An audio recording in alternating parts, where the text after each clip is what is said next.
This is the Puck Junk Podcast.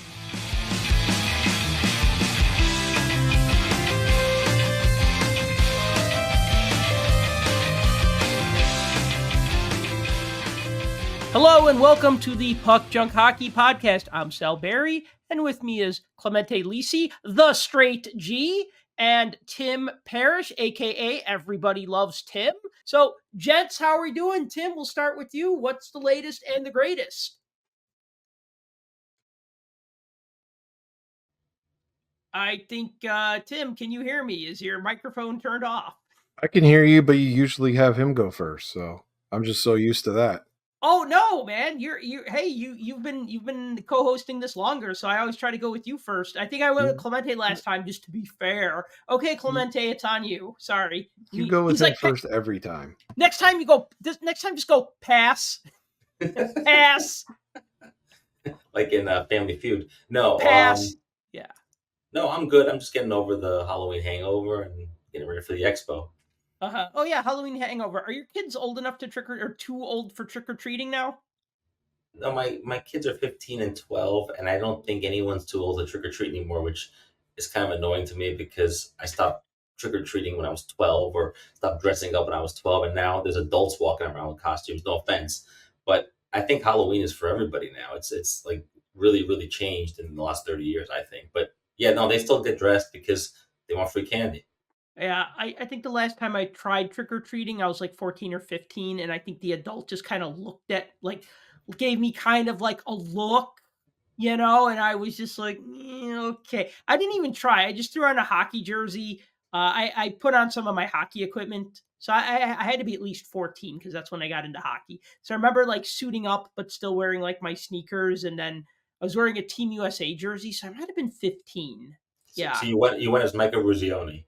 Yeah, the logo was wrong, but yeah, I mean, I could have been, I don't know, name any of the heroes on the 91 or the 88 Olympic team. I could have been Brian Leach. Brian Leach, yeah, exactly. Yeah, so, yeah, and so I think the last time I actually trick-or-treated for real was like age 12, so. Right. Tim, how about you? Well, I was fine, but then I won the lottery, so now I'm a miserable sack of crap. But, that's just me. I wallow in my own misery. I'm a horrible person. Anyway, we have a lot of trick-or-treaters in my house, like a ton, like 200, 300, up to 400, depending on the year. Wow, that's a lot. Yeah, depending on whether the government mandates you wear masks and not Halloween masks. That year we had barely any. But we get so many, just so many. And you're right. There's adults trick-or-treating. There's teenagers trick-or-treating. It doesn't matter what they are. My biggest pet peeve is when they don't wear costumes and just walk up wearing normal clothes. And then they don't say trick-or-treat. They just stand there. And I'm not going to give you anything unless you say something. Because we give out trading card packs that are made up in addition to the candy. So we overbought the candy and I ran out of cards this year. So wow, that's successful. Yeah, no, but if you think about it, trick-or-treating is like the one time a year where you're allowed to make a threat and then extort people. Yeah. If you showed up on November 1st and said trick-or-treat, even in costume, people would be like, what are you doing? Like, today's not the day for it. So in a way, it is like the Purge movies. You do get like a few hours to do whatever you want. Well, not whatever you want, but in this case, beg for candy and we give it to people. And there were so many kids that I was like, what if I say trick and take your candy? What are you going to do? And nobody had an answer. They were like, I don't know. No one's ever done that before. I choose trick. You broke the social contract there, Tim. Yeah, you're saying trick or treat. I'm going to choose trick. Mm-hmm. Right, yeah, whatever. Like truth or dare, right? That's only because I'm just a miserable person. By the way, so I didn't do the same thing you did, Tim, but I did make like sort of a comment to one of the kids, and my wife was like, what if they egg the house? I was like, inflation, you know how much eggs cost? It's not. Yeah, absolutely. Eggs are way too much to be able. No one's egging that. I'd be impressed if someone egged my house, honestly. Yeah. I don't think I've ever had my house egged. No. I've had it TP'd, but never egged. I remember doing some tomfoolery in my teenage years. I didn't want to do eggs because, I just didn't want to throw eggs because they were like super messy and it just wasn't my style. But I'll tell you, man, you know what was a real SOB was I don't know if they still make this, but you know that fake snow that would come in an aerosol can? Oh yeah, they still make that. They make it, yeah. Well, the thing was, you were actually not supposed to use it on glass. And I went and I was spraying it on car windshields because it was hard to scrape off because it was on glass, and then the cold air made it hard to scrape off. I mean, this is over 25 years ago, so statute of I think limitations. yeah, it's But I expired. was like, I was using fake snow and I was painting giant angry faces on the windshields of cars. And then I was like, this one kid I didn't like, I drew something kind of phallic, we'll just say, on the tree in front of his house. In this with this fake snow, so it wasn't spray paint because you couldn't buy spray paint because by the time I was 16, they outlawed spray paint in Chicago. Like they just thought, well, this will solve the vandalism problem. We'll just make it harder for people to get spray paint, right? So then you couldn't buy spray paint in Chicago, which is fine because I didn't really want to do permanent damage anyways. But I used fake snow and that worked. Did the same thing. Only you could eventually wash it off. It was just harder. I can't follow that up with anything, but it's funny how you were like, no, I can't throw eggs, but then you went into a story about how it's Fake funny. snow. Nowadays, the fake snow would be perfect because literally the day after was the Christmas season. So that's what we're at About now. it, yeah. So, Stores around anyway, me have had that stuff out since August. It's like they took the back to school display down and put Christmas up. Oh, Yeah, by the way, we have to fit Halloween, so let's put that in a 4-foot section. yeah, it's really Squeeze it in weird. there. Oh my god, dude! Like the Home Depot by my house is just filled with Halloween, like crazy amount of Halloween stuff, and then also a crazy amount of Christmas stuff. So yeah. I'm not ready yet. No. So all right, so Halloween was Halloween. That's fine and good. You guys gave out some packs of cards, which is nice. I mean, good way to get rid of some of the cards you don't want. And to the kids, it's something colorful and fun and interesting. And I think whenever you get something besides candy, that's pretty cool. They're in it for the candy, but I remember when I got stuff as a kid that wasn't candy, I was like, oh, what is this? This is cool. This is neat. Like it's different. I like it. So We had the old absolutely. lady on the block that used to give us pennies. Yes, that's old school. When the door would close, we'd throw them back at us. yeah, So- pennies. Like you can't even buy anything with pennies. Like Yeah. you need a lot of pennies. It's like Yeah. she went to the bank that morning and got $3 worth of pennies and gave them out. Oh my god, that's pretty bad. I mean, if it's a buck, you could buy a candy with a buck, maybe if it's on sale now. Yeah, not even. Ah, the good old days. Yeah. The good old days, yes, when candy was 35 cents and packs of cards were 50 cents. And they came with a stick of gum, which was not great, but whatever. So, anyway, what I want to talk about is the National Sports Collectors Convention in Chicago. They made an announcement today on Monday that the 45th National, which will be in Chicago, my hometown, yay, they put out this announcement. I'm just going to read it. It's pretty short, and then we'll talk about it because this is kind of newsworthy. In response to dealer and market demand, the National has listened to your concerns and is taking action to provide table space for first-time dealers. We are excited to announce the expansion of dealer tables for the 2025 Chicago National! Exclamation point. We are committed to supporting first-time dealers who have submitted letters of intent and have been on the waiting list. This expansion will be limited to 75 tables. Each space will include one 8-foot table and 2 dealer badges. Tables will be located on the upper level in Hall G. Thank you for your support! Exclamation point.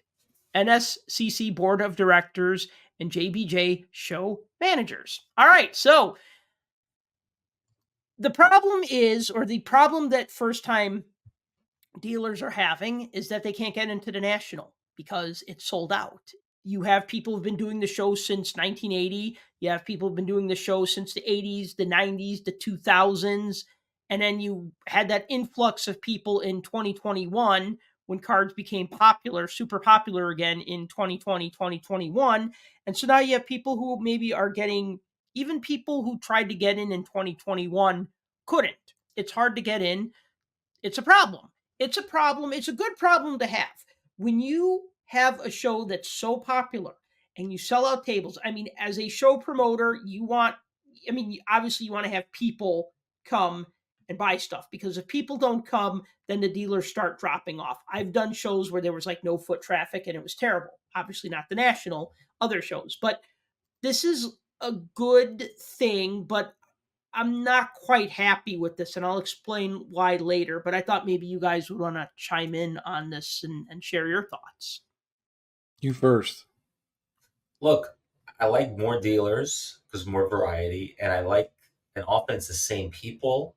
I think I mentioned this at the National this past year. I had gone to Chantilly like literally a month before, and there were some people from Chantilly that were also at the National, and their inventory was identical. So to me, it felt redundant. Okay. So if 75 new people come in that I've never seen before, and maybe it's a mix of different sports, that'd be great. The thing is, there's already a lot of tables, and it's already pretty big, and I just don't know where they're going to put these extra people. And also, they said 75, but I thought the list was hundreds of people. So how do they determine that? Is it the people that have been on the list the longest? Is it? I just don't know. And so I don't really have a problem with it. I mean, the truth is, during the national, there's a lot of people who are basically like dealers who are doing trade nights, and there's all this impromptu buying and selling everywhere anyway, in hotel lobbies and in the hallways and all over the place. So I don't know. I know that people have been complaining about trying to get to the national because the hobby is in this high point, but when the hobby hits a lull, you're going to see like 100 fewer dealers potentially, or less corporate people, let's say. And I don't know. I think it's good, but I don't really have a problem with it. It's just a matter of, I hope it's a mix of different sports, not just 100 people who have all modern basketball and football. That would kind of be boring. I think we run the risk of that being exactly what it's going to be. Look, you're going to shove 75 more people, potentially 150, since everybody's getting 2 dealer badges, but they only get an 8-foot space. So with everybody with an 8-foot table, they're going to bring their best, their highest priced, the stuff that's big enough that they can make their weekend with a couple of sales. I mean, because you're not going to waste space on quarter boxes. You're not going to waste space on dollar boxes when you only have an 8-foot table. So I think you're going to tap into a lot of the newer generation type dealers that have been sitting on these waiting lists for a while. The other thing too, if the direction is modern and ultra modern, and that's the way things have been trending, and vintage has been disappearing according to the show data, well then how do you explain how people have been turning on modern lately? I mean, vintage is up from what I've seen. It's got way more popularity than it had 2-3 years ago. So all these old curmudgeon-y dealers that we've all complained about numerous times that take up the vast majority of the main show floor beyond the actual manufacturers and those type booths, in that whole front section, these are guys that have been there since, like Sal said, since the early 80s. Some of them since the beginning. And they're there, and they have the same product that they had in 1984 when they set up their table. It's the same stuff in the same books, in the same boxes, and everything else. And they just keep bringing the same stale inventory. This might scare some of these dealers, I would think, to like, hey, maybe we should step up our game, because if everybody's going to go upstairs and spend all of their time with these new guys that are on Instagram and on YouTube and high into social media and are breaking and also selling this and doing that, we can't compete with that anymore, and all the traffic's going to go up there instead of where we are. Could it be a healthy mix? Yeah. I think it's going to be we're going to see mostly modern, and it's going to be not hockey, of course. No, and so here's a counterpoint to that, because actually neither of you brought this up, but I guess me, having dealt at the National for 4 years now and having done the Sports Spectacular and having done some other shows, the red flag here to me is that they're putting these new dealers upstairs in Hall G, which is where they normally have the Chicago Sports Spectacular. When they have it upstairs, when you go up the escalator, which is more than 75 tables. So I don't know what they're doing, if they're just taking a section of that, Or or if, it could be with the, you remember that in Cleveland they had the whatnot people and they had a lot of new dealers in that casino style room. It could be something like that. but they're talking about, it says specifically first time dealers. So They can put them in the That breakfast upper room room. can be shut down though. That upper room that we usually do the spectacular in, yeah, that's technically 3 rooms. They just take the walls down. They can partition, right? Yeah. So if they partition it, this is what I think they should do. When you put a certain group of dealers in another room, it's a disservice to that group of dealers who get put in another room, because you have a main room and then you have a side room. I've been to card shows where they would be like, oh, yeah, well, most of it is in the gymnasium, and then there's also other tables over here. What are the tables that get overlooked? The other tables over here. What are the tables that people forget to go to or don't double back to? So whenever you have like an offshoot, like, kind of like when I didn't know there was another hall that one year. yes, at the National, but that was a gigantic room. So that was Yeah. a whole other half of the show. What I'm talking about is like, I went to one show where there was like a big room, and then there was like a little room, and then there was like a hallway. Like, it was almost like at a hotel. Like, you were walking down and then there was like one smaller room, and then you walked and turned the corner and there was like the big room. And like, I'd go in the little room and like nobody would go in there because it was like a special trip. But then, go to the big room and there was everything. And I remember like doubling back, because I actually did double back because I wanted to buy something. And all the dealers in the small room had packed up and gone. Now, I'm talking about a 1-day card show. But when I look and I go, ooh, this isn't really good. This is really not busy. And then I go into the other room and I'm like, oh, wow, it's jam packed in here. So I think what should be done is you put the corporates upstairs. You put all the dealers together, because all the dealers want to be around other dealers. No dealer wants to be separated and put in a side room or upstairs or whatever. You put the corporate stuff upstairs because that's where people make a trip to. People make a special trip to Tops. People make a special trip to Upper Deck. People make a special trip to whomever is doing a redemption or a raffle or a giveaway. You put all those guys together, guys and girls together, in the upstairs, and I think that makes more sense. And then you keep all the dealers together on the ground floor between those two halls. I think that would work better. You're saying it'll feel less like an overflow room. Like, oh yeah, by the way, these new people, we don't know what to do with them, so we put them in this other room that maybe you'll get to or maybe you won't. The counterpoint to that is something Tim said, which is if those newer people have a social media following and they're breakers and they're on Instagram, people may just go to the show and go right to those people. Right. But there'll be a group that will do that, and they'll bypass all the cobwebbed old dudes who are, who've been doing the show for decades, because they don't do vintage and they want modern basketball, and they're going to go right there. So, and the show is ginormous. Nobody can do the show in one day. If you're there for one day, you're really just going to run around and I've done that. So you're not going to see anything anyway. But if you're there for 5 days or 4 days or a weekend, you're going to get to those people eventually. I think the corporates would not want to be siloed. They want to be in the middle of all the action. So the corporates would be annoyed. Look, it's going to be an interesting experiment, because it'll be basically a real division between the older people that have been around a long time and then the really, really new people, like 75 dealers. That's really new people. And like, I think Tim is right. They're all going to bring in like their high end slab stuff that none of us are going to want to buy. And there won't be any hockey there anyway, minus some Bedard maybe. And it's not for us, but it's for a lot of people. There's a lot of people out there that's what they're into. And right. I get it. The hobby doesn't grow unless you move forward. So, right. What do they always say? Complacency is death. So if you got to move forward somehow.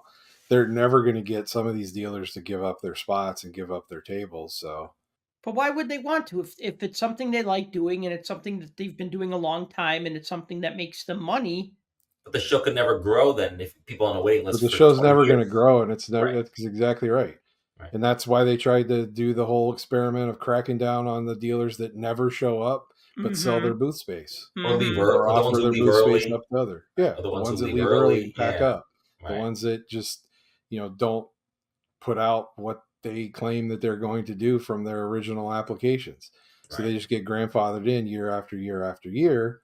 So you try to bring in other people with other space and you can't. Well, why can't we? Well, this guy bought this space, but he's not even here and his table's empty and there's no one here.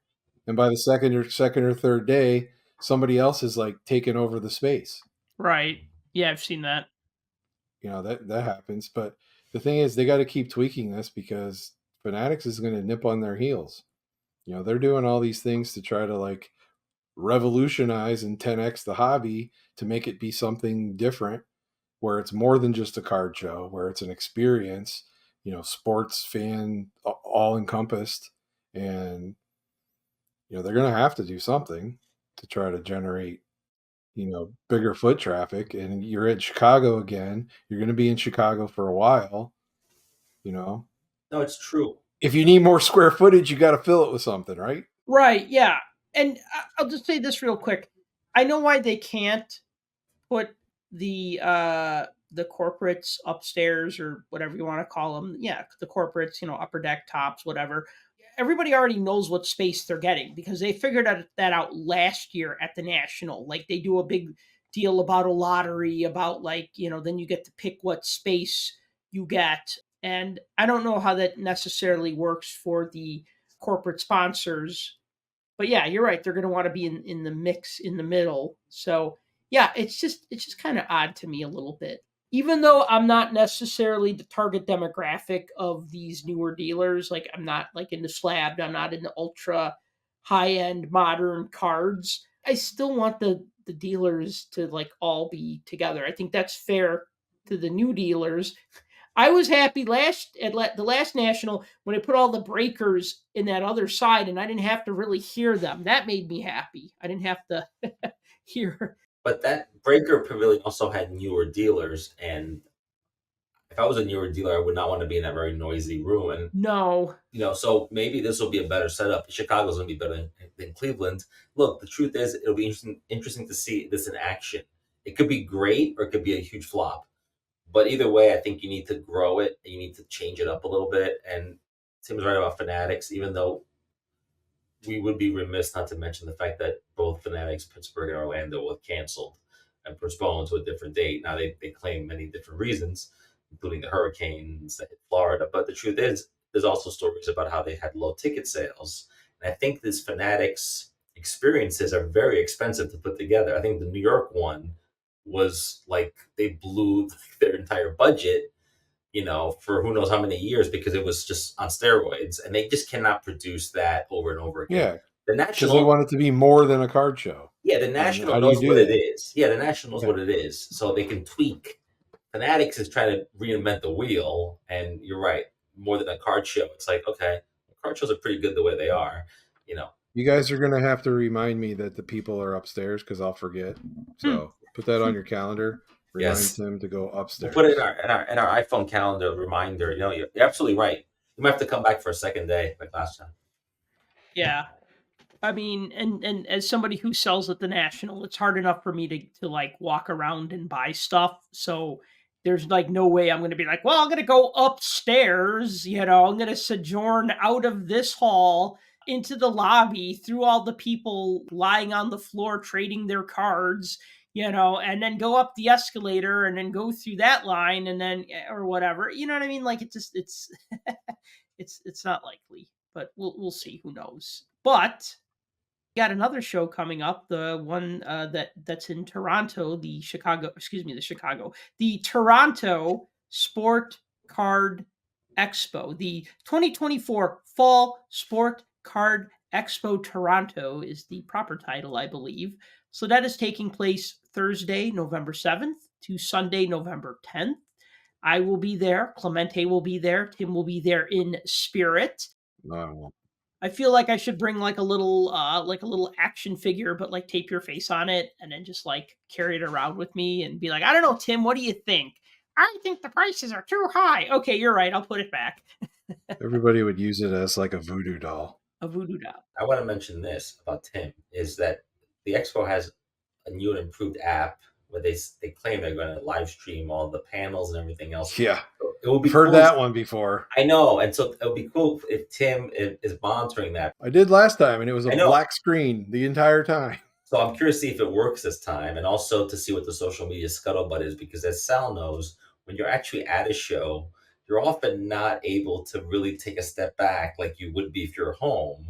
Like Fanatics Fest was a good example. Like I would be there all day, and then I'd get home at night and go over social media and go like, I didn't see any of this or experience any of what I'm seeing on social media. And so it'll be interesting for someone to kind of like the State of the Union. Somebody has to stay home in case like the place blows up, right? So so Tim will be here on the podcast. He's the designated survivor. Exactly. If Sal and I don't make it back from the expo, I'll be the conscientious it'll be objector. Tim's Puck Junk podcast. It's fine.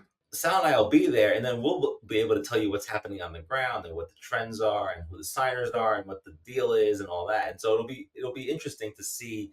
I've tried to experience a show from a distance. Sometimes it's interesting to see what's going on, but I'm curious about the expo is supposedly having not only the great number of hockey signers they always do, but they also have baseball and they have the new app, and they also are going to have some NHL activations, kind of like Fanatics Fest had. So the NHL will have something there. I wonder if it's the same exact thing that they had at the Fanatics Fest in New York, which was basically the whole shooting pucks at a washing machine, the Sidney Crosby challenge. So it's almost like the expo. I always consider the expo a little bit more advanced than the national in terms of they do panels, they'll do activations. A couple of years ago, I think at the fall one that I did not go to, but maybe Sal was at that one. They had a whole like Formula One race car there, and they held it a Formula One, theme. And the footprint's going to be big again, and they're going to have more dealers. And so the expo's growing, obviously, and now they're in Quebec City, Montreal, Edmonton. So it's becoming almost like a year-round event. I'm looking forward to it, and I think we'll have a great time.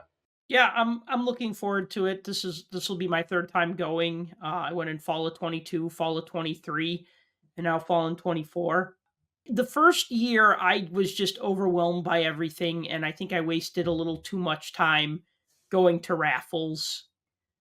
One year I went to like the raffle like on Thursday, Friday, Saturday, and then I was just like, all right, I don't know why I did that. Like I won the first time, and I should have just quit while I was ahead. I won on Thursday. I know like my Saturday was spent getting autographs. I got like 2 autographs that day. And I think I was on a panel that day. So it was just like I didn't really have a chance to do much shopping, really just Thursday and Friday. And then last year I said, I'm going to go all 4 days. I'm going to make sure that I'm there Sunday. I'm going to get the latest flight I can get out of Toronto that I can. That's like within reason. I think if I didn't get a flight at like 6:30 p.m., then I'd be there till the next day. And it's like, okay, what am I going to do in Toronto on a Sunday night? This sounds like terrible, like all sorts of terrible, like nothing's open and everything's closed. And I hope you're not hungry. No, I'm sure they got stuff that's open late. Last year I did some shopping. I bought some things I really wanted, but I feel like I still get too caught up in just like there's so much hockey and everything looks cool because it's hockey and I love hockey. And like, you see hockey in Chicago and you're like, oh, cool, hockey cards. But now it's just like every table has hockey cards. So then I have to be very selective. So I know like I'm going to really focus on vintage this time. Because you know what? I could find cards that I need from like the last 5 years, but I can find those on ComC. I can find those on eBay. I mean, if something cool comes my way, I'll buy it, of course. But it's really about the stuff that I can't find. That's what I'm after. Last year, I bought like a set of 1998 Team Canada phone cards that came in like a custom album. Okay. These are phone cards. And we remember how well Team Canada did in 1998 in the Olympics, a little better than Team USA did in the 1998 Olympics, right? But still, that was just like a cool thing to find. And I found that set of 61, 62 Sheriff coins. And I found 53, 54 Parkhurst cards, And so I think I just need to like look for that sort of stuff and not be like, ooh, they have some 21, 22 Upper Deck Young Guns. Let me pull out my list and see which ones I still need. I can find those anywhere, especially online. So I think I'm going to try to kill off my 63, 64 Parkhurst set. I think I need like 9 cards out of 99. So I'm pretty darn close. I just need to do it. I just need to pull the trigger. That's a set that I started building in like 2007. So I really need to just get it done. And I think I need like 5 cards to finish like a 59-60 Parkhurst set. So I think that's the other thing I got to really prioritize is like those 2 sets and just like finish them off. Anyways, not that you asked, but that's what's on my mind for what I'm gonna buy or what I'm gonna look for. Always good to go with the mission, I think. Yeah, gotta have a mission. I think that's the thing. Last 2 years, I didn't have a mission. This year, I got to be a little more focused. Yeah, don't be like me. Just randomly buy crap. Clemente, I know you want to talk about trade night. You want to talk about trade night on Saturday? Yeah, I won't be there probably. So you're saying there's a chance? Unless for some reason Sal convinces me or I have a change of heart. But it's not the plan. Like, feel free to walk up to us. We'll probably be wearing Pug Junk t-shirts. I love to talk to people. It's great. But I probably will not see you at trade night. And look, I thought about this. It's funny you mentioned it. If we do go to trade night, I'm not going to set up, quote unquote. I'm just going to walk around. Yeah.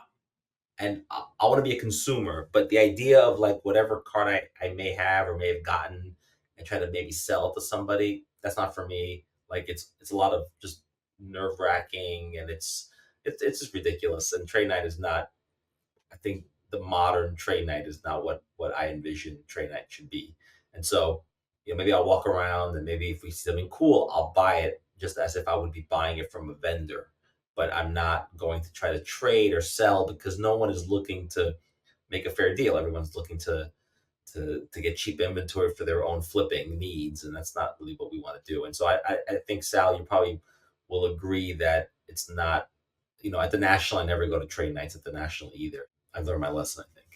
Yeah, I mean, what's the purpose of trade nights if people just freaking trade with each other on the show floor in the aisles between dealer tables, right? No, I was kidding about that. I'm really not wanting to go to trade night. And if I do, like you said, like if it's like $5 and we just pop in for a few minutes, that's fine. But like, yeah, the first year I brought stuff to trade, I actually made trades. I actually made sales.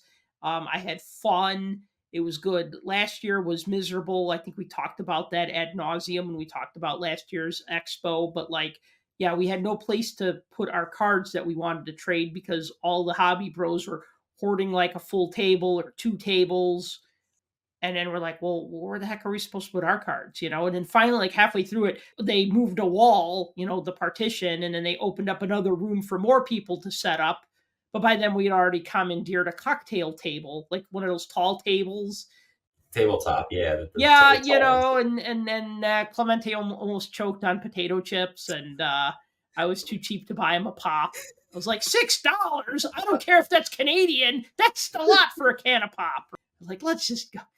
Yeah, trade night's up there between like getting a root canal and giving blood. It's just not a high priority for me. I'm sorry. Yeah, and have you thought about any autographs you want to get at the show?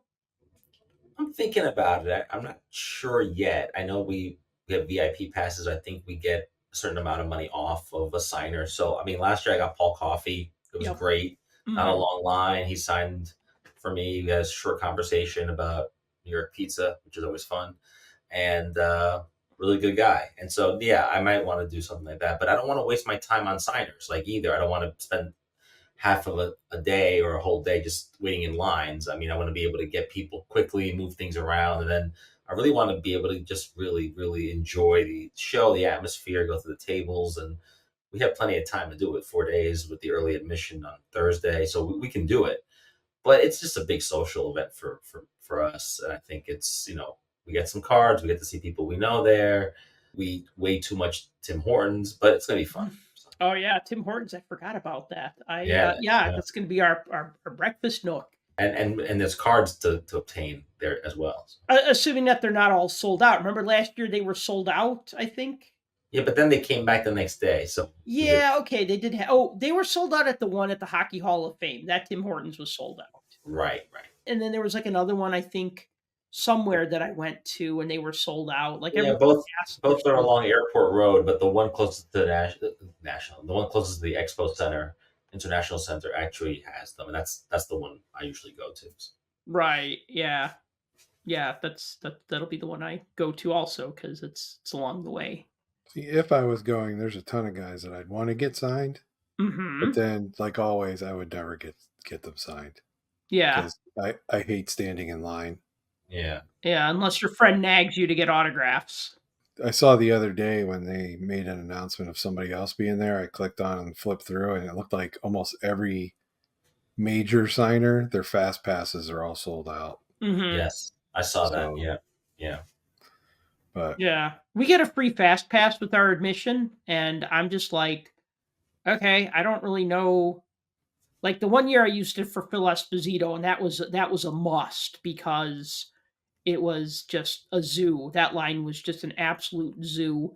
And then I want to say last year I used my fast pass for Jerry Cheevers, and that line kind of was also long. And I know people were complaining about like the lines and stuff in that particular line. Yeah, this year I don't know. Kind of more in like the 20 $25 price point. You know what I mean? Like I look at it and I go, oh, that'd be kind of a cool autograph. And I go, $59. I don't know if I really want it that bad, you know? And then that's the other thing too. Like, I know that like if you get an autograph, if you meet a player and get an autograph, you're meeting the player that's part of the experience. And if you really want to meet that player, that's fine. I'm not trying to dissuade anybody from doing what they want or spending their money. My thing is this.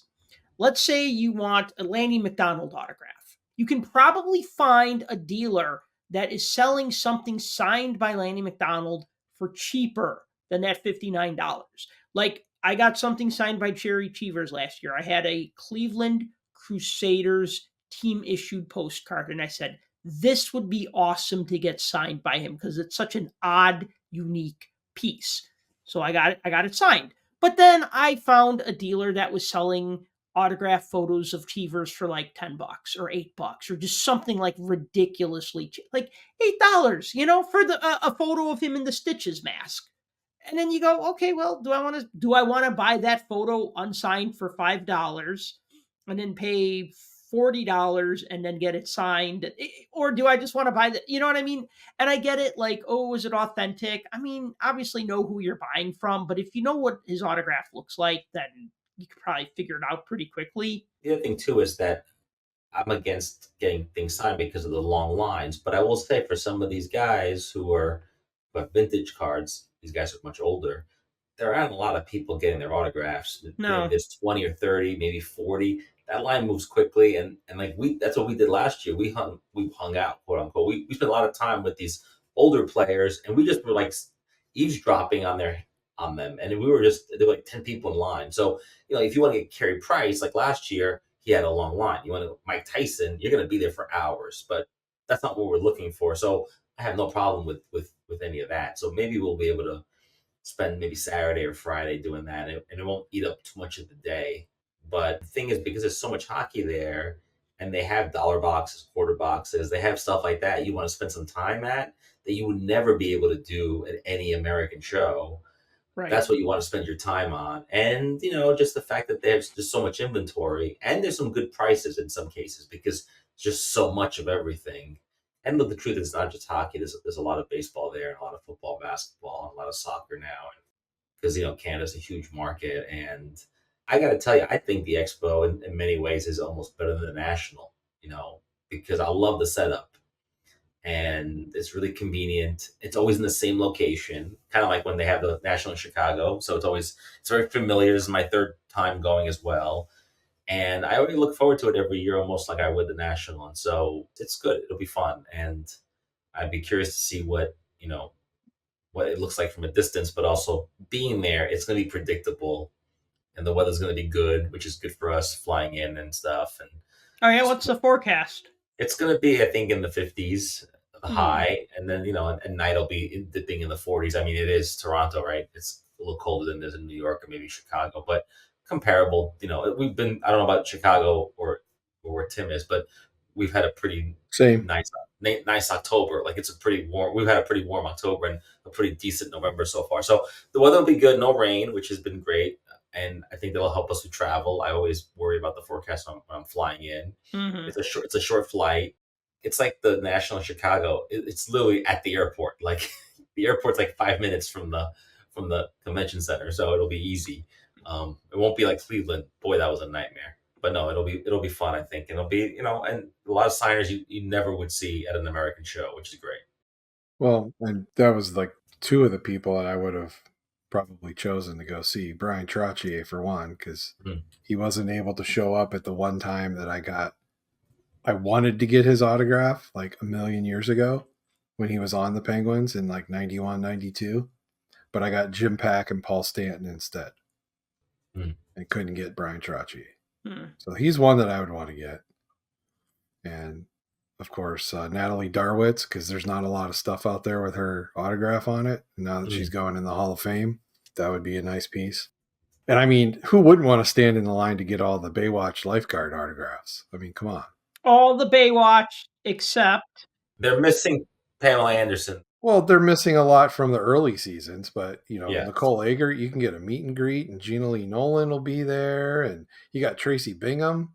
You guys remember Tracy Bingham? no, but I remember Nicole Eggert from Charles in Charge. Yes. Yeah, That's right. she was a little older when she got on Baywatch. I'm just saying that would be the autograph I'd get if I was like, oh, I want a Baywatch autograph, but that's not really in my wheelhouse. You'd have her sign a Charles in Charge lunchbox. I don't even think they monetized that. Oh, they did. They might have. They might have. You never know. They did. Someone out there listening is going to be like, "Yeah, I had a Charles in Charge lunchbox." And a thermos. There was a coloring book or something? No, I don't know. Yeah, I don't know. But I think that I don't mind waiting in line. Here's my thing. If it's an inexpensive autograph, I'm probably more drawn to it. Because if I'm gonna pay a lot of money, I gotta really want it. Like one year I bought Phil Esposito autograph. But I had the book, The Brothers Esposito, and I already had it signed by Tony Esposito. I got that signed by Tony in 1990. And I said, one day I'll get Phil to sign it.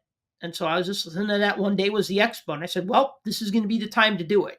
So, that's not the kind of thing I would want to mail off. Like, even if it was like a mail order autograph thing, I was just more comfortable bringing it myself and getting it signed in person. So I think if you have like a specific thing, then yeah, absolutely go for it. I'll definitely be wearing my Puck Junk t-shirt, and Clemente will maybe be wearing one. I don't know. No, I'll bring my Puck Junk T-shirt, and I have to bring probably my Italia, like tracksuit. Oh, So, yeah. So anyway, Shall we move on to Upper Deck Series 1? let's do it.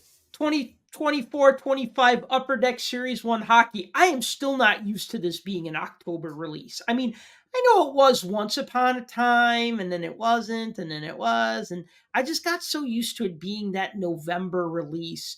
But I think we kind of agreed that we like it earlier in the season, and that once they decided, all right, we're not going to try to get any of the new rookies, like hold it, use a rookie photo shoot photo. Instead, we'll use some of the holdover rookies, or leftover rookies, as I call them, from the previous year, and put them in that set. And that's fine. You know what? That's fine, because then they got more content for Upper Deck Series 2 and Upper Deck Extended Series. And it also kind of guarantees an extended series. So, yeah. So just a quick rundown on this.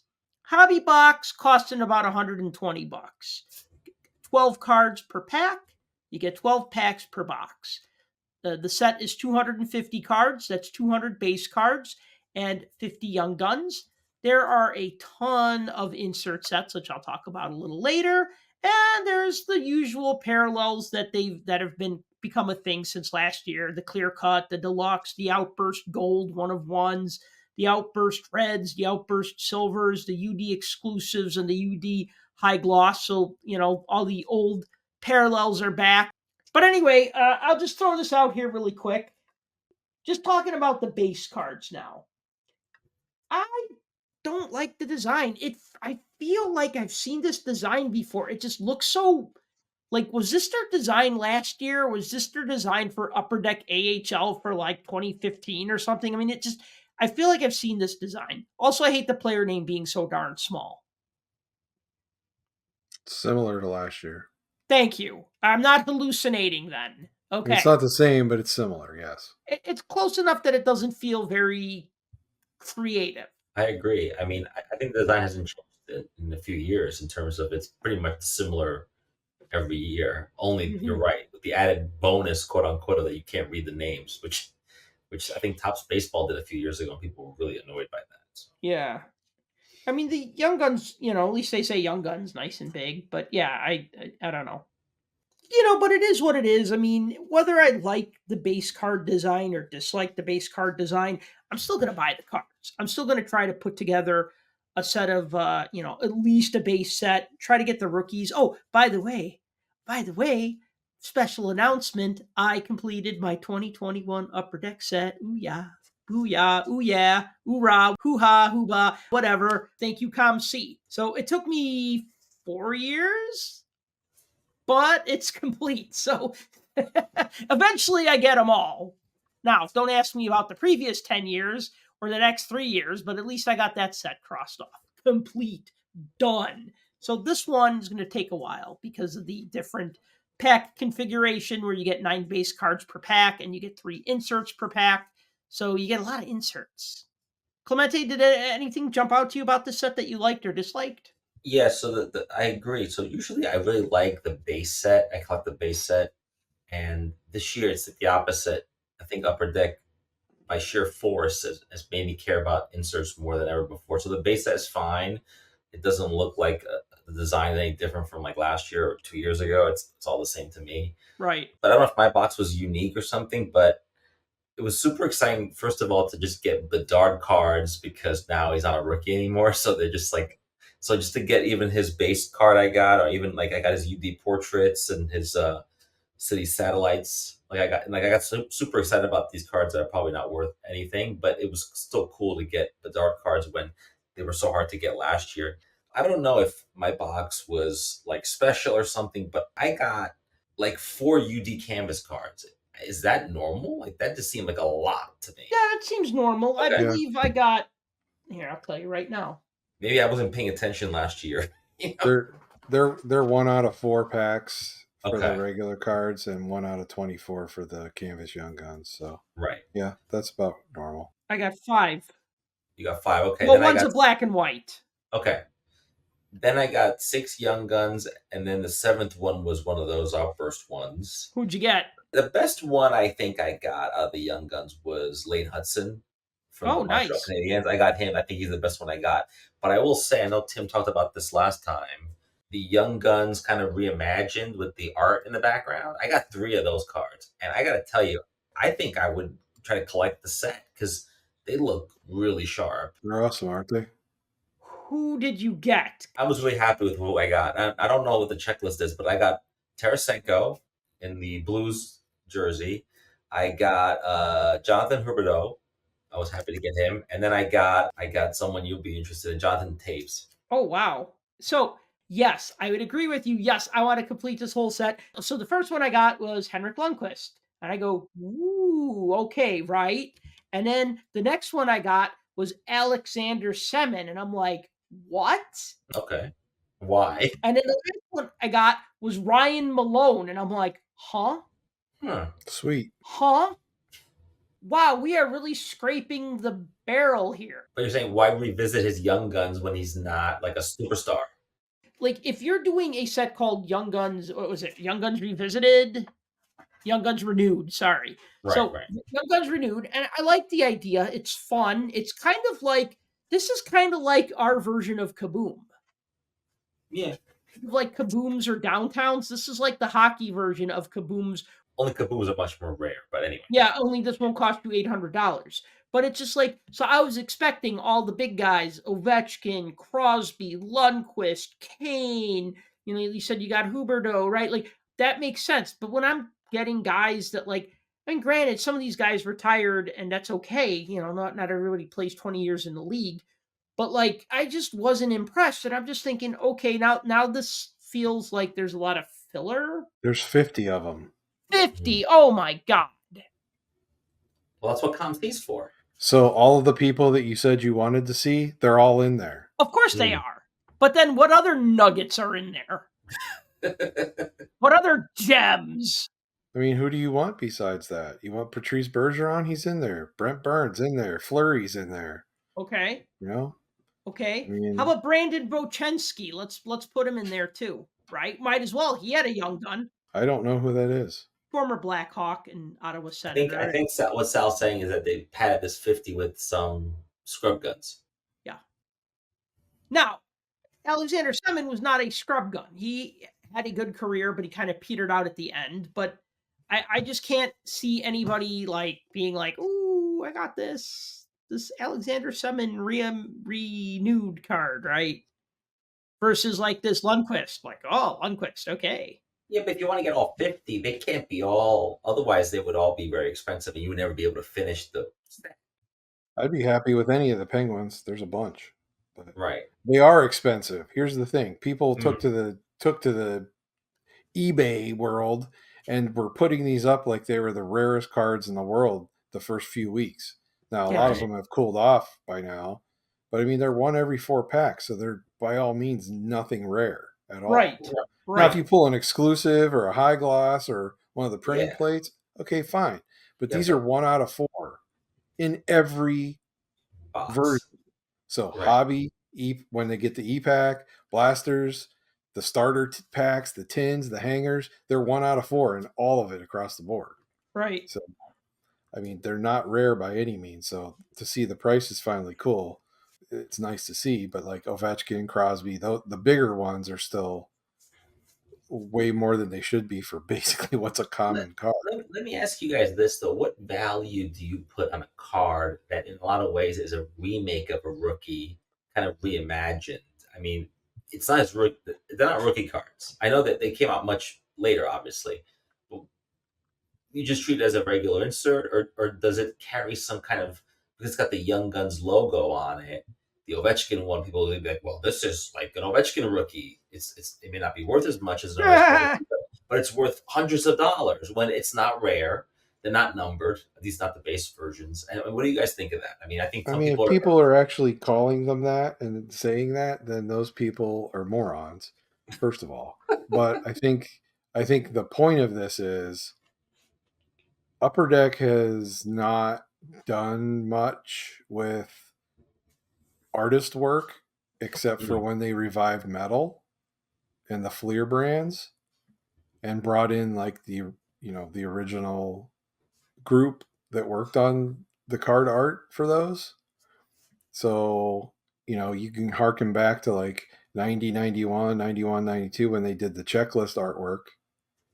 But I mean, that's long gone. So they haven't really jumped into the art area of doing things like that for a while, when Topps and Panini have been doing this in their stuff for the last quite a few years. I mean, at least since COVID, coming out with something a little different to get people to, excited about the product. And the fact that they brought Luke the Cardist in to do this, I think is good, because he's not for everybody. And sometimes people look at the artwork and they're like, well, it looks like graffiti. Well, that's kind of how that's his genre, I guess. That's his style. Yeah. And I mean, I think it's cool. It's definitely different. And for them to like branch out and go for this, it's certainly different. Now, again, calling this, oh, this is like a Young Gun, it should be hundreds of dollars. Yeah, those were the crazy people right out of the box thinking this was something rare. But eventually, in the end, I mean, is the Ovechkin card or the Crosby going to be a $1 or $2 insert? Maybe, rather than the rest of them being like quarter box cards. But it would look cool. You get a display of like the actual one and put this one next to it and put it in a display. I think that would look really cool. Or like, even if you had like an uncut sheet of like 50 of these or 20 of these cards, like just the way the art is. Also, the other thing too is that it would be cool if they made this like a living set, and then next year another 50 would come out. I mean, I think people would really be I was excited to open packs and get these cards out because you're right, they weren't rare. It wasn't like it was a box. It wasn't like a case hit. That would be you can never achieve a whole Yeah, set. you're never going to build 50 card set out of case Right, hits. right. And so I kind of liked it, and I hope they do more of that because I think we talked about this before. Upper Deck has done way too many inserts. They all have '90s themes, and that's getting a little old. And maybe there comes the realization: look, we have to start to do something different. And maybe Panini and Topps have inspired them to do something that baseball and football and basketball have been doing for years, but they just, like you mentioned, haven't been doing it. I was almost most excited about those that I was about anything else I opened out of this box. So, Well, and the other thing too, it's also a way that normal collectors can jump in and sample some of this artist's work because he does custom jobs. Like you can order cards directly from him and he'll do the paintings on the cards. right. But you're talking $150, $200, $300 depending on what the card is. Right. So yeah, do you get a true one of one? Yeah. But this is a way you can at least sample some of that artwork and get something different. I'm curious, and I think at some point I'll probably try to put some of these together. I'm curious what they'll look like in a binder. I think it might look pretty cool. Yeah, I think you're right. Together. It looks Yeah. like some of them use the same background, or maybe they're like continuations of others' backgrounds or something. There's one thing the same in all of his artwork, and that is that snake-looking thing. Yeah. Where it kind of looks like smoke or a snake behind them. Yeah. That's on all of his. That's like his signature thing. Okay. All right. Then that's what I'm looking at, like looking at that, noticing that. Okay. So I like the Young Guns Renewed, even though I'm complaining about the ones that I got. Canvas, my biggest complaint about Canvas is that some of them are short printed, and I like the photography on Canvas better than Upper Deck Series 1, Series 2. And I remember somebody said, "Oh, I remember when all the good photos would be on Upper Deck Series 1 and Upper Deck Series 2, and now they just put them on Canvas. Like all the interesting photos end up on Canvas." Like if we think of that great card of Joel Otto blowing a bubble, chewing bubble gum and blowing a bubble, or Theron Fleury hopping over the boards, or Ray Bork hopping over the boards, or whatever, all those great Upper Deck photos from the early 90s, those would all be Canvas cards now. They wouldn't be on the base set. The base set is fine. You know what? It is what it is. There's a lot of inserts. I'm not going to read every single variation of them, but just keep in mind that some of these have red parallels, gold parallels, speckled foil parallels, whatever. But just the rundown is there's 1994-95 rookie die cuts, aimbots, A-lines, breaking news, checkpoint, city satellites, dazzlers in all the colors, gaming co-op, gaming FOV, gaming XP, O-Pee-Chee Glossy, and O-Pee-Chee Glossy Gold, Outburst Retro Young Guns, population counts in denominations of 10, 25, 50, 100, 500, and 1,000, rookie commemorative class and rookie commemorative class red, which are Target Blaster exclusives, sophomore sensations, I wonder why they did that set, UD Canvas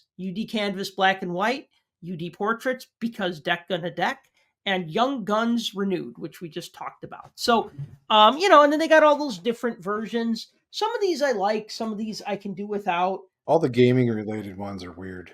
Yeah, and I'll talk about that in a second. I'll just say though, I really like this foil board they used on Breaking News. It's prismatic, it's hypnotic. It feels like a 90s poster. I don't know. It feels like a very 90s. Remember those early 90s cards that had the prismatic backgrounds? And so I'm totally digging on these. I'm not going to collect them, but I just go, "Ooh, this is cool. I like this." This is at first I thought this was a Dazzlers. I thought, "Oh, that's a nice Dazzler." Did either of you pull any of the holotypes? No. Those look cool. No, I want one and I didn't get one. Must be much rarer. Those are the case hits. They're like 1 out of 500 packs or something. That's the kaboom of hockey then. I mean, Dazzlers are okay. Shiny as usual. So the thing with the Dazzlers this year, I like that they decided to change the design because it was getting to the point where I couldn't tell the difference from one year to the next. Right. It's the same neon light kind of motif that they Yeah. were doing every year. At least this one, you can look at it and it's still this neon, but you can tell this is different because they went Right. sideways with the Dazzlers logo, and it's a little bit of a different design. So Yeah. I like that they mixed that up finally. Portraits is weird because they like took the photo and like cut it up. I don't hate it, but it's different at least. I like the blue foil board that they used, but like I almost kind of want this foil board to not be used on a portrait. Like I'd almost like a cutout of the player on this background, I think would be awesome. Now, see the cell sheet picture and what you're holding up there, totally different. I like what you're holding up. The cell sheet picture looks dumb. Okay. What was dumb about it? It doesn't give off what's being conveyed there. I mean, that's different cardstock, foil design. The cutouts actually look almost 3D to the card. Gotcha. Okay. Whereas when you see it on the screen or on the sheet, you're looking at it, you're like, whatever. So with the gaming inserts, and yeah, these were kind of weird. So I like the gaming co-op. So I'll tell you what this reminds me of. You guys remember NBA Jam? Yes. And then do you remember its hockey cousin, NHL 2-on-2 Open Ice, which was like it's like the same exact thing. Yeah, I mean it's like NBA. It was like NBA Jam, but of hockey. It was made by Midway in Chicago, so they got Pat Foley, the Blackhawks announcer, to do the play-by-play for that game, and that's the reason why I got a PlayStation, was to play NHL Open Ice. But anyways, so this looks like that team select where you have like the two players, just the head and shoulder shots, and then underneath their names they have like their statistics for like their different attributes, like power, coordination, speed, agility, endurance. Of course, they're all flattering statistics. You're not going to have any offensive awareness of ones on this card like they did with NHL PA 93 back in the day. I mean, I got one here of Ovechkin and Dylan Strome. Okay, and Ovi's got doesn't have the highest speed, but he's got a pretty high power and endurance stat. I like this. I mean, it's creative. Maybe I want it to be a little more video gamey. Like, I feel like if you're going for that game look, it needs to be a little more pixely. Of course, modern games look realistic. You play something like Modern Warfare, Call of Duty, whatever. Like, all those games have like hyper realistic graphics. So it's only when they try to do the 8-bit, 16-bit thing that it gets kind of pixelated. But like, plus they did the pixelated thing for the OPG Platinum inserts. Yes. You're right. So like this, the gaming co-ops, I wanted those to be pushed a little further. The gaming PvP stands for player versus player. What I don't like about this is that you're just looking at the backsides of two NHL players. It's like two players from the back, right? And this would be better if they were looking at each other. Like, think about like an old school fighting game like Street Fighter or Mortal Kombat, where they're facing each other, right? So then it feels like player versus player. This looks like two players facing in the same direction, staring off into the abyss or an empty hockey rink. I'm not sure what they're looking at, but so that one I thought was kind of a miss. And it was also very similar to this gaming FOV. I don't know what FOV stands for. Would that be field of view? But it's another so this almost feels like you're behind the player and you're controlling him in like an NHL game. And maybe that's what they were going for, and that's fine. At least they put a headshot on the front and again on the back.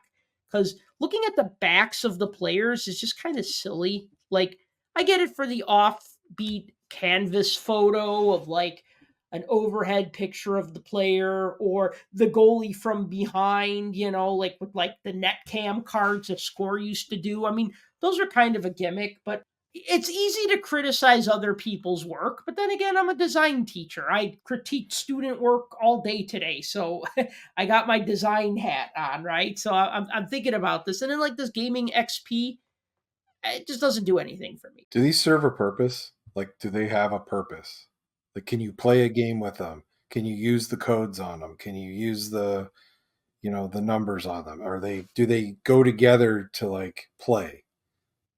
The purpose is you collect them all like Pokemons, but that's about it. So the answer is no.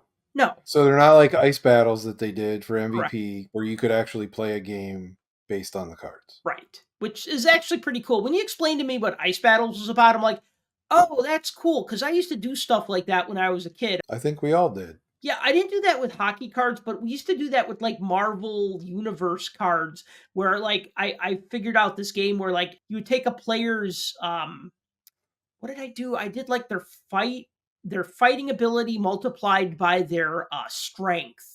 And then like their power would be how many dice you get to roll. I don't know. I made some game. It wasn't very good. It was just using Marvel cards and not like actual like game cards. But yeah, I think at the time I thought I was pretty clever. But I yeah. mean, we would play just the simple pack wars where it'd be like, okay, whatever goalies in your pack, whoever has the best, goals against average, you win. Or, Mhm. you know, whoever has the most goals, you win. I mean, there was that kind of thing. So Yeah. the ice battles did that for you. It gave rankings to all of the strengths of the players. That's why I wondered when I first looked at this checklist, and I know we talked a little bit about this last time. I'm like going through here. I'm like, what is with all of these like gamer related sets? Oh, wait, I got to mention one more. Aimbots. Oh, look, another player's butt. Great. Here's a player from the back. The only difference is okay, there's like a goalie and they kind of have like little points like where he's aiming. I don't know if I like the name aimbot. I don't get it. That's from like Fortnite. Is it? Yeah. Okay. Developed aimbot so they could basically not have, they could just kill everyone because it automatically aimed the gun for them. Oh, I see. Okay. Yeah, I have kids. I had to have them explain it to me too. So sorry. So it's like either it's going over my head, like all of these are going over my head, but I just feel like it's like too many inserts of like, here's a player from behind, here's another player from behind, here's two players side by side from behind. It's just too much of the same thing. I mean, at least they're in action shots. It's no Brian Pitton from behind. Oh, yeah, that's the ultimate. Like, if you're going to take my picture from behind, take my picture from behind while I'm facing an explosion. That's what I want my hockey card to look like. I just don't get all the gaming references and all that kind of stuff because I guess I'm not a gamer, but there must be groups of people out there. Everything you've held up though, it seems like the vast majority of everything is on a different card stock with some type of shiny foil. Well, no, but this one is like there's the speckled version, there's the regular version, there's the red version, there's the red foil version. There's like 3 to 5 different versions for all of these. 90 insert sets in total if you count the different variations. And so that's when it just becomes a little like I think that's the other thing too is I could say like, "Oh, I'd like to complete this insert set." And that's like, "Oh, cool. I got a regular one, and a red one." Okay. You buy another box, they get a regular one, and a green one. Okay. Like, you know what I mean? Like, I think we agreed there's too many inserts, and when you have too many of something, then people just stop caring, right? It's not like back in the day when there were 12 and you wanted to get all 12 of them and you tried and you traded and you bought. Now, inserts, not only are they so easy to get, but there's just so many of them. Like, 50 in an insert set. I was a guest on another podcast and I was talking about, well, it was a Star Wars podcast, the Rebel Base Card podcast. Shout out to Greg for letting me be on his show. And he wanted to talk about Upper Deck, and especially with like Tops getting the Marvel license or Fanatics getting the Marvel license away from Upper Deck. But one thing I got on the topic was like Upper Deck just has so many inserts that like you stop caring. It's like, well, I can't have all of them, so I don't want any of them. Does that kind of make sense? It does because once you get to a certain point, I mean, there's only so many you can do. I mean, like we're talking about here, I like a bunch of these. I don't get any of the gaming ones, No, that's but fine. I'm fine with there being all of the inserts. What I don't like is there's 70 different parallels of each one. Yes. That's what drives me crazy because we're now in the world where everything has to have 30 different parallel versions of it. There can't just be a base. There has to be a base and something else, or there can't just be a base and something else. There has to be a base and something else, and a chrome or a foil or a speckle or green or blue or red or orange or purple or tiger striped or whatever version of it. And it has to be all of them. And every product that comes out now is all of that. It's not just reserved for, oh, we got the super shiny chrome. Oh, we got the super shiny O-Pee-Chee Platinum. We're going to have like 7 different colors or 10 different colors or 30 different colors. Now it's every product. Mm-hmm. And flagship, and it's become the same thing. I get it. There's a demand for that, but good Lord. I mean, it's just inundated. So you can't collect everything. You just can't. There's no way. You're never going to. And some of this is for some people. Some of it's for other people. Like I said, I don't get the gaming things, but I'm sure there's gamers out there that think this is super cool. Fine. These are for you. But yeah, that's what bothers me the most is all of the different parallels. That's where it goes off the rails for me. You can have 30 different inserts in Series 1. Go ahead. But when you have the red and the green and the blue and the purple and the orange, it's okay, enough. Does that bother you more than the size of the insert set? Like, are you more okay with like a 50 card insert set versus the different parallels? I don't have a problem with 50 card insert set. Like, Canvas is considered an insert set, but really it's kind of like a parallel. But you can't really call it a parallel because it's a set within a set. Right. Because it doesn't have the same amount of cards as the base set. Right. So it's not like you're building 250 of these. You got 120 in Series 1 and then whatever they come out with in the other sets. Right. So, it's a smaller version. They're kind of parallels. Okay, fine. I give Canvas a pass just because it's been around long enough and we're all used to it. They've shoved Dazzlers down our throats for a while now, so it's here to stay. All the base cards now have 5 different versions and 7 more when EPAC comes out. So, okay, fine.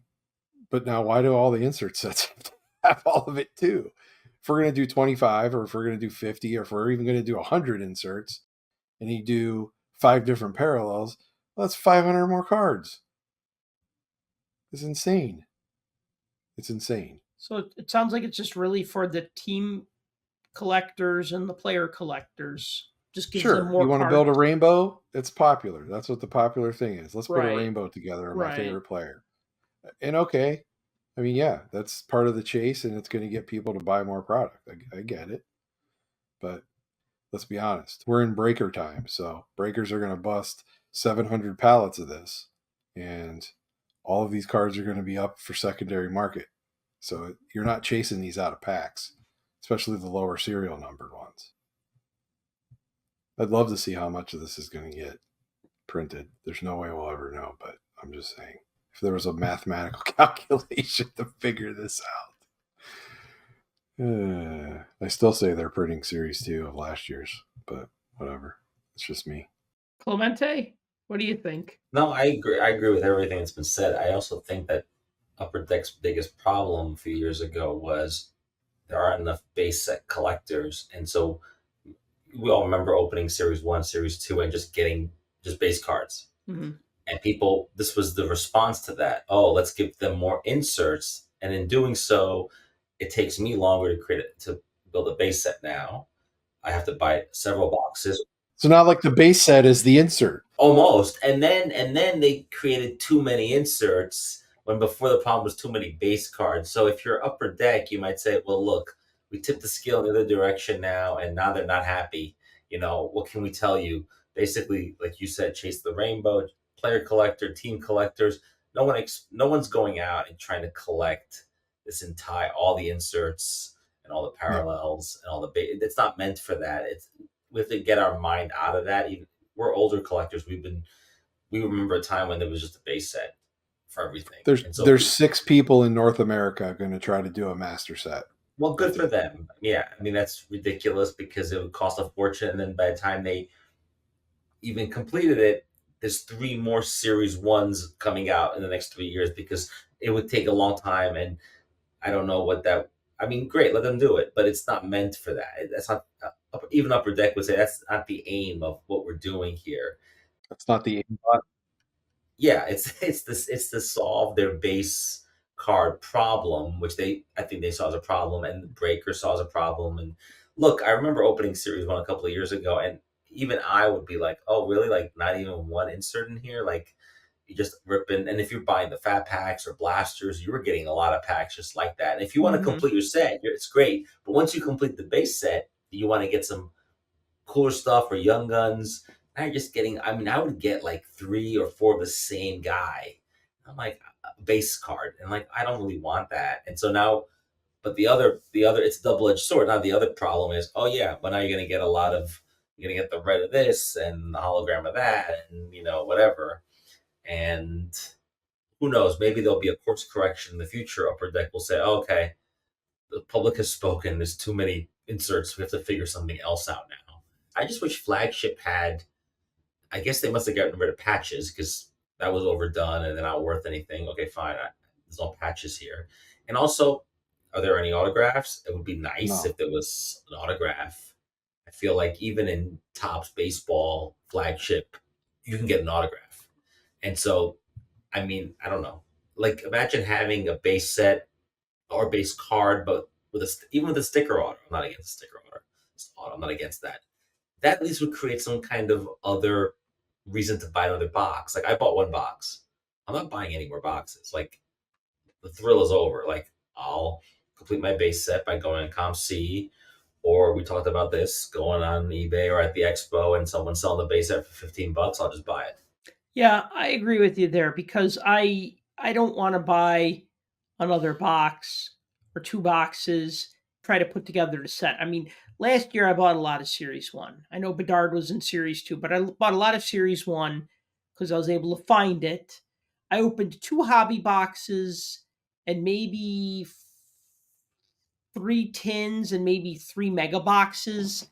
And I think I probably got like 7 of one player and like none of other players. And I still need like 14 cards to finish that set. A 200 card set, right? And I got a stack of doubles like this, just because of the sequencing, right? So it's just so frustrating. Yeah, I think I'm done trying to build base sets. And I got it last year. One thing I'm gonna look for at the expo. I know I said I was gonna avoid new stuff, but I am gonna look for base sets. I always keep my eyes open for base sets because I mean I think like I was buying base sets for like not of Upper Deck Series 1, but like SP Authentic and stuff like that, like just 100 card base sets for like $5 Canadian, which is like $4 American. And I'm like, $4 American? I'm not going to pass this up, for a complete base set. I mean, I still like hockey cards. Even if I'm not a huge fan of whatever the set is, it's still a hockey card and I want it. If it's the full set and I can just buy it in one fell swoop, that's fine. It kind of gives me another little sense of accomplishment. Like, all right, I've added another set to my collection. Well, I know when we started this conversation, you were running down the particulars and you mentioned that boxes were about $120.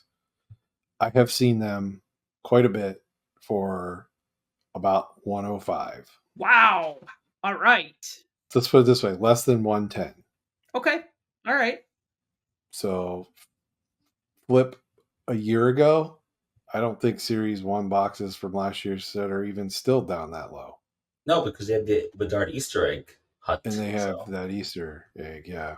Yeah, but they were about 120, 130, I think. Yeah, you're right. Sorry. You look at what drives these, right? There's got to be somebody in there that's going to push people to buy the product. So if you've got Bedard second years and all the insert sets and maybe a base card in the base set, okay, that's fine, but It's not enough. It's not enough. So who are people chasing from a young gun standpoint? And we talked about this before, that this isn't necessarily a list of young guns to like sit back on and be like, oh, these guys are garbage, because they're absolutely not. I mean, you brought up Lane Hudson that you pulled out of your box.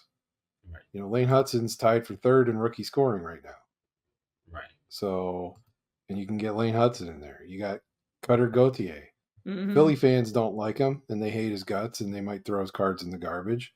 But let's face it, he's a decent player. He's tied for sixth in rookie scoring right now. You can pull him out of there. Not to mention, you got a lot of guys that have a lot of talk. You got Josh Doan, Stankoven's in there. Logan Stankoven, yep. You've got, other players that have had a lot of hype behind them, like, Maverick Borks of the world and the Zach Baldukes of the world. And, of course, New York people are going to love the fact that Matt Rempe's in there. Fedotov's in there from Philly. So, I mean, there's a lot of names on here of up-and-coming players that are expected to be fairly decent NHL players in the next year or two. So don't necessarily sleep on this rookie class if that's what's keeping people from going out there and picking this up. No, I think it's keeping the people that were not hockey people who bought Bedard not buying this, and that's fine. Don't get me wrong. I love the fact that the price point's down. Yeah, they were I dropping mean, the that's price. beautiful. Yeah. Beautiful. I haven't seen a brand new box of Upper Deck cards at $100 in how many years? I mean, Since extended. No, I'm kidding. well, yeah, that 1 year of extended. That's like 60. like spend $10, get a free box of this. Yeah, I didn't expect that. I really didn't. I figured we were here to stay at like the 120 plus mark. Now, Series 2, when it's got all the guys in it that everybody's waiting for, yeah, we're talking back to $300. I'd be curious to see at the expo if they have what the price point is and what's out there in the wild that we can pick up or not pick up. And I agree with you; it's probably been printed to death. But it is. I'm not going to complain about the price going down. That's for sure. No, it just makes it a little more accessible for us. I complain about all the inserts, but at $10 a pack or $12 a pack or whatever, you kind of expect to get something besides base cards. And yeah, I mean, I remember when like buying, opening, even like, well, especially like retail packs, it'd be like the pack would either be all base cards or all base cards and one insert card. And now it seems like they're all like the 9 and 3, 9 base, 3 inserts. And I like that. I appreciate that.